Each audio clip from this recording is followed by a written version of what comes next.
ونصلی علی رسولہ الکریم۔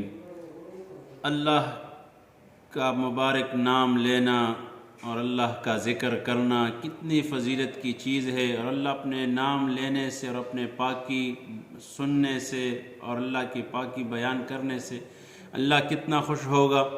ایک دفعہ یوسف علیہ السلام کے زمانے میں جب وہ بادشاہ بنے تو ایک لڑکا بار بار غلہ لینے کے لیے آتا تھا، تو لوگوں نے شکایت کی کہ حضرت یہ آدمی روزانہ غلے کے لیے آتا ہے، یہ کون ہے؟ تو جب ان کو یوسف علیہ السلام کے سامنے پیش کیا گیا تو ان سے پوچھا کہ بھائی آپ کون ہو کہ بار بار آپ غلے کے لیے آتے ہیں؟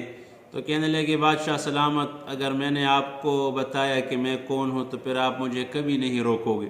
نے کہا آپ کون ہیں؟ تو کہنے لگے یوسف علیہ السلام سے کہنے لگے جب آپ پر تہمت لگا تھا تو زلیخا نے جب آپ پر تہمت لگائی تھی اور بادشاہ آ گئے اور پھر آپ سے اور پوچھ گچھ کی تو گواہی جو بچے نے دی تھی، قرآن میں بھی اس کا ذکر ہے، فشاہد شاہد من اہلہا، ایک بچے نے گواہی دی کہ یوسف علیہ السلام اگر قمیص پیچھے سے پٹا ہے تو یوسف پاک ہے اور زلیخا گنہگار ہے، اور اگر قمیص آگے سے پٹا ہے تو پھر یوسف گنہگار ہے اور زلیخا پاک ہے۔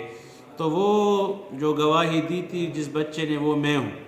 تو یوسف علیہ السلام اتنے خوش ہو گئے کہ اچھا آپ تھے وہ میرے پاکی بیان کرنے والے اور گواہی دینے والے۔ سارے عملے سے کہا کہ یہ جوان جب بھی جس وقت بھی جتنے غلہ کے لیے آئے ان پر کوئی روک ٹوک نہ ہو، ان کو غلہ دیا کرے۔ تو اگر ایک آدمی اللہ کا نام لے، اللہ کی پاکی بیان کرے، اللہ کی تسبیح بیان کرے، اللہ تو ویسی بھی پاک ہے، ہم اس کے ساتھ پاک ہوں گے تو اللہ اسے کتنا خوش ہوگا۔